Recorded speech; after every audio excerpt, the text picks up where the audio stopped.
Bismillahirrahmanirrahim. Assalamualaikum warahmatullahi wabarakatuh. Waalaikumsalam warahmatullahi wabarakatuh. Alhamdulillah, ibu bapak yang dirahmati Allah, makin sulit ya kehidupan kita, makin harus banyak bersedekah.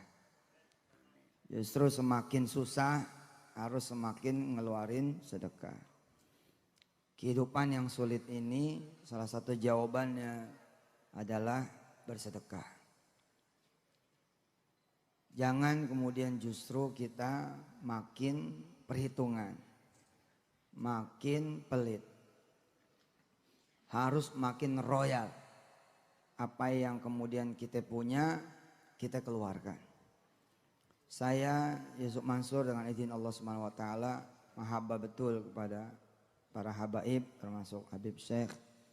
Saya mencintai beliau karena itu anak-anak saya ajarin salawat beliau. Dan keluarga saya juga mencintai beliau, santri-santri saya juga mencintai beliau. Tadi di pesantren Pak Selamat, ya, ini yang cium tangan baru Pak Selamat, tuh tiap hari disetelin salawatnya Habib Syekh termasuk barusan tadi. Dan insya Allah di majelis beliau yang mulia ini saya benar-benar berpesan kepada diri saya dan bapak-bapak, ibu-ibu semua. Inilah saat yang terbaik untuk kemudian kita bersedekah. Saat dimana barang lagi langka, barang lagi mahal, pendapatan berkurang, pendapatan bisa jadi malah tidak ada. Di saat yang sama hutang barangkali menumpuk, persoalan betul-betul dihidangkan oleh Allah Subhanahu wa taala begitu banyaknya, beragam bentuknya, beragam jenisnya, macam-macam cobaannya. Inilah betul-betul saat yang terbaik buat membuktikan bahwa betul-betul sedekah itu adalah jawaban. Saya dengan izin Allah sekali lagi membuktikan itu. Subhanallah betul. Bahwa yang namanya sedekah itu syai'un ajib. Jadi saya tuh nyambut gitu. Kalau lagi susah tuh saya nyari itu apa nih yang bisa kemudian kita sedekahin. Lah karena susahnya tiap hari, sedekahnya tiap hari. Iya betul itu. Dan subhanallahnya sekalian ngubur masalah, kemudian sekalian mendatangkan barokah. Jadi masalah selesai, di saat yang sama kemudian banyak kemudian opportunity yang kemudian datang. Itu yang subhanallah. Jadi bila Bapak Ibu semua hari ini ada keluhan, maka jawabannya adalah sedekah. Usahakan, mesti ada. Mesti bisa. Tentu saja sedekah tidak selalu harta, pasti. Bisa kemudian datangnya ibu bapak ke majelis ini pun merupakan sedekah. Waktu buat mengaji di sini pun merupakan sedekah. Tapi kemudian ya sedekah harta ya dipolin sekalian. Sedekah harta juga dimaksimalin sekalian. Saya ada satu cerita, ada hamba Allah datang ke saya. Terus dia bilang, saya mau sedekah minggu depan mesti bayar kontrakan. Dan duitnya insya Allah sempurna, ada sekitar 1.400.000 rupiah saat itu untuk dia bayar kontrakan 1 tahun. Terus dia bilang, ini saya sedekah. Lah saya nawaitu nggak mau kemudian tinggal lagi di kontrakan. Jadi saya bilang sama istri saya, kata orang ini sekalian saya menyedekahkan seisi rumah kontrakan saya. Jadi isi di rumah kontrakan itu di kipas angin, lucu, dia udah list. Jadi apa aja yang ada di rumah kontrakannya tuh di list. Kontrakan tuh ada tempat tidur, spraynya, apa segala macam di list. Terus dia bilang, ini Ustadz tolong langsung dibawa, ambil mobil, bawa seluruh barang-barang saya. Terus ngobrol, datang kawan saya, Bib. Datang kawan saya yang tidak tahu dialog ini, tidak tahu dialog saya dengan hamba Allah yang tadi ini. Datang terus dia cerita, Ustadz kan saya udah janji ya, saya kalau ada untung insya Allah mau saya sodakohin. Ustadz saya bawa janji saya, dia bilang. Ini jamaah yang tadi duduk tuh di sebelah saya. Kata beliau, ini ada untung trip pertama 28 juta rupiah. Ustadz, bismillah, ini mau saya sedekahin. Terus saya bilang sama orang ini, biasanya saya kalau nerima sedekah di atas 5 juta 10 juta saya nggak terima. Saya suruh dia menyedekahkan sendiri duit itu. Jadi saya bilang, karena antum sedekahnya besar 28 juta, bawa aja, sedekahin sendiri aja. Wah, saya nggak ada orang yang bisa saya sedekahin. Kata dia, udah titip aja buat Ustadz di pesantren Ustadz kemarin. Enggak, saya bilang, antum duitnya gede, udah janji ana nih kalau gede ente sendiri yang kemudian sedekah. Terus dia nanya sama sebelah saya, kamu orang susah bukan? Gitu. Saya nggak menduga dia bertanya itu. Kamu susah, orang susah bukan gitu. Dia ketawa gitu. Dia bilang, nanya apa nih? Nanya hati kata dia, apa nanya harta? Yuk jawab aja, orang susah bukan. Saya tidak ikut campur loh, tidak ikut campur. Dengan izin Allah cerita ini, ya dia bilang, saya orang senang. Kata dia itu, saya orang senang. Apa kata kawan saya yang satu ini? Oh nggak percaya saya, ya sudah, ini buat kamu aja. Buat kamu aja itu 28 juta, bayangin coba, orangnya belum keluar dari majelis. Allahumma shalli wasallam barik alaihi wa ala. Lah saya mulai ikut campur. Begitu kemudian terjadi peristiwa itu karena sudah terjadi, lalu saya bilang, ya alhamdulillah, masya Allah ini jadi pelajaran buat saya. Saya bilang, orang ini nggak mau lagi ngontrak. Kontrakan dia ini habis seminggu lagi dan dia sempurna, ada duit loh, bukan nggak ada duit loh, ada duit 1,4 juta untuk memperpanjang kontrakannya. Tapi karena kontrakan ini dia nggak mau lagi perpanjang, dia pengen punya rumah sendiri. Ji, orang ini sedekah, ini duitnya masih hangat 1,4 juta sama kertas lembar. Kertas apa tuh? Kata teman saya, ini isi dari seluruh rumah kontrakannya. Ada TV, ada radio, ada kipas angin, ada sendok, ada centong, ada magicom dan segala macamnya. Terus dia nanya, kamu udah punya rumah yang bayangan kamu gitu? Belum, kata dia. Kira-kira kalau 300 juta dapat? Wah, 200 juta ya dapat, kata dia. Tahun itu kira-kira tahun 2007, 2008. Ya udah Ustadz, ini kan trip pertama, nanti minta izin sampai 300 juta buat dia aja. Allahu Akbar, la ilaha illallah. Luar biasa. Di tempat loh, belum ada yang jalan loh. Saya belum jalan, orang ini belum jalan. Bisa kayak gitu tuh.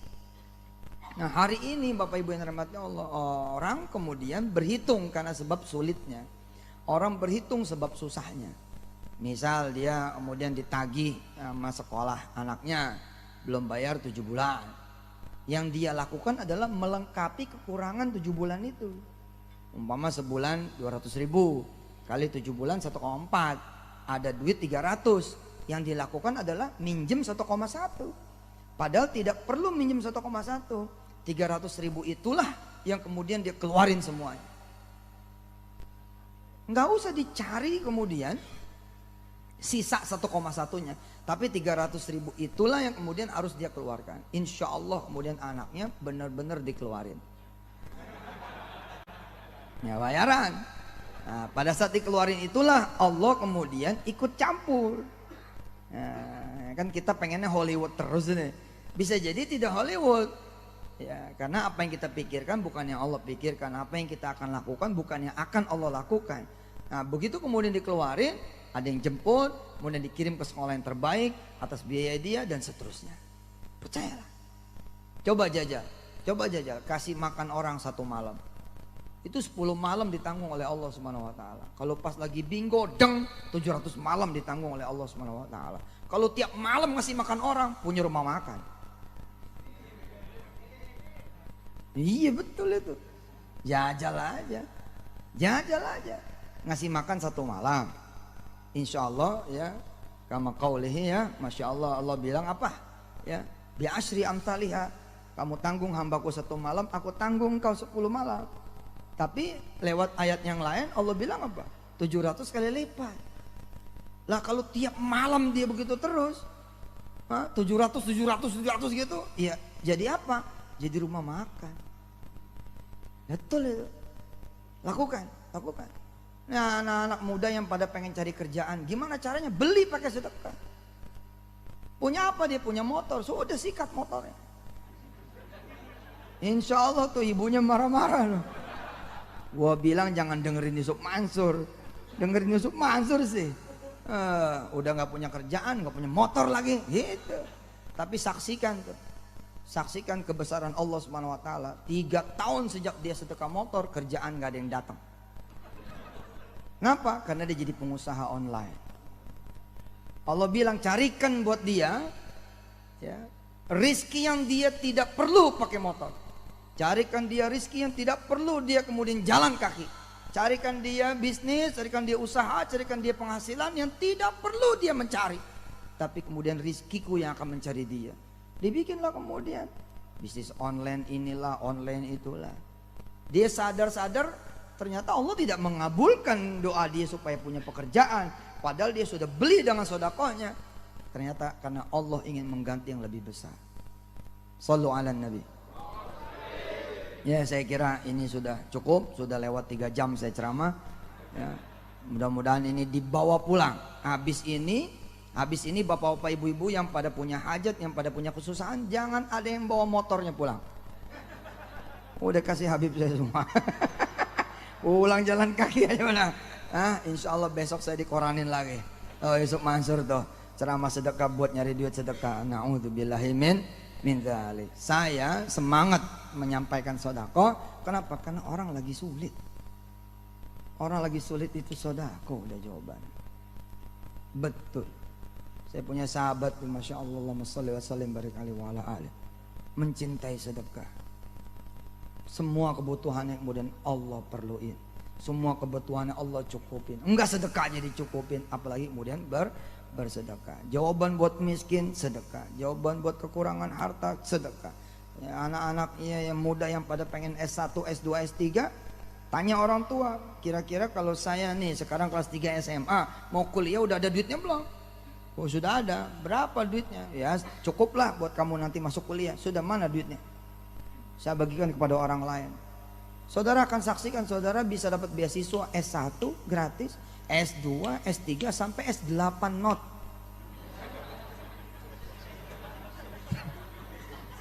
Samsung. Coba jajal gitu loh, jajal pengen beli motor, ada duit nih buat uang muka, uang mukanya ini digeser, sang gitu. Bismillah lah, udah hajar aja, bang. Mau pergi umroh nih, mau pergi umroh. Ini cerita terakhir lah ya. Ini ada mertua saya, kan antum pernah sama mertua saya. Lagi manasik haji, tiba-tiba dia teriak di depan orang banyak. An, gitu. Nama asli saya Jam'an ya. An, itu ada orang yang kamu ambil duitnya tuh. Sekarang lagi cerita-cerita. Saya bilang, siapa yang seorang saya ambil duitnya? Coba temuin dulu gitu. Mukanya muka serius gitu mertua tuh. Kata dia, ada orang yang kamu ambil duitnya. Sekarang orangnya lagi cerita-cerita gitu. Saya nyamperin, maksud saya pengen, bener nggak saya ngambil duit dia gitu. Kalau bener saya minta maaf, saya pulangin. Kalau bener nih, nggak bener pun dia bohong, saya pulangin juga gitu. Nggak apa-apa, jadi sedekah saya gitu. Begitu saya datang, ternyata lagi kumpul-kumpul manasik di pesantren. Dia cerita, ya ini kejadiannya 2012. Jadi 2010 dia datang, mau daftar umroh. Tapi daftarnya 1 nih perempuan. Saya bilang, kenapa ibu daftar 1? Iya duitnya cuma ada 1. Suami memang sudah berangkat umroh, suami belum. Awal belum, kasih suami aja dulu berangkat. Enggak, suami udah ridho, saya yang berangkat katanya. Gini dah, bisa nggak ditunda keberangkatannya? Waduh Ustadz, saya udah kangen bener sama Mekah. Pergi haji nggak mungkin buat saya. ini saya boleh kumpulin duit, saya bener-bener rindu buat ke Mekah. Enggak, sebentar aja. Itu kasih Allah duitnya. Gimana? Oh, saya secara travel rugi saya. Loh, kalau duit sedekah kan bukan buat saya, tapi kalau orang ikut travel saya kan saya dapat fee-nya. Usahalah halal insya Allah. Tapi dengan saya suruh dia sedekah, saya nggak dapat dong. Terus saya cerita sama dia, siapa yang ngasih 1 dibalas 10. Percaya enggak? Percaya sih. Tapi gimana ini?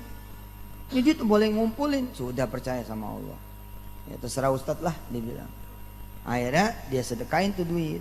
Dan karena banyak sesuai dengan protap, kalau banyak saya balikin. Itulah kenapa rumah-rumah tahfiz banyak sekarang, ada ribuan. Sekarang insya Allah sekitar 8.000 rumah tahfiz. Karena ya begitu ada yang sedekah 10 juta nih, saya pulangin. Udah kamu aja yang bikin rumah tahfiz sendiri, saya ajarin caranya dan macam-macam lah. Karena ini jumlahnya 20 juta, 17 juta apa 20 juta, saya pulangin. Udah kamu bagiin sendiri, ibu bagiin sendiri. Nah begitu dia pulang itulah suaminya dapat kerjaan, dapat kontrak ya miliaran rupiah yang dibayar cash di muka, sehingga dia bisa punya untung banyak, utang selesai, pergi umroh bisa rame-rame sekeluarga. Dan subhanallahnya salah satu kontraktor ya, salah satu kemudian klien dia itu adalah seorang pejabat yang punya akses kemudian ke soal visa. Akhirnya kemudian bisa berangkat haji. Ini subhanallah ya. Coba dah jajal. Coba jajal tapi yang sekalian nendang gitu loh. Yang nendang, sedekahnya yang nendang. Ada 110.000 gitu ya. Yang disedekain berapa? Nah, kan biasanya 10.000. Jajal yang disedekain 100. Ada duit 115.000. Biasanya berapa? 5.000. Ada 116.000. Biasanya berapa? 1.000. Ada 116.500. 500. Ada 100.000 nih lempeng duitnya. Nggak jadi sedekah. Nah, coba jajal sedekah sampai betul-betul kita merasa kehilangan. Waduh. Kalau perlu agak gelo dikit, salah nih saya sedekah. Nah pada saat itulah kemudian bayaran Allah juga nggak kira-kira bisa lebih terasa lagi. Demikian, mudah-mudahan ada manfaatnya. Saya doain mudah-mudahan sepulang dari sini ibu bapak bisa ambil keputusan hebat. Ada sedekah yang gede betul yang kemudian malam ini atau besok lusa kita eksekusi dengan izin Allah Subhanahu wa taala. Dan insya Allah mudah-mudahan tidak ada yang curhat ke Habib ya. Biasanya saya suka dikomplain ya, Habib gimana nih, saya udah ikutin Ustadz Yusuf Mansur ternyata sial. Ternyata payah ini Ustadz Yusuf Mansur, tolong tanggung jawab ya. Insya Allah mudah-mudahan Allah tidak meninggalkan Anda semua. Allah kemudian menjawab Anda semua, kemudian berangkat lebih bertambah lagi imannya insya Allah. Jazakumullah hasanal jazaa buat Habib. Habis ini seluruh pahala sedekahnya Bapak Ibu semua dan siapa yang mendengar setelah ini menjadi pahalanya Habib Syekh dan semua panitia pengajian pada malam hari ini. Wassalamualaikum warahmatullahi wabarakatuh.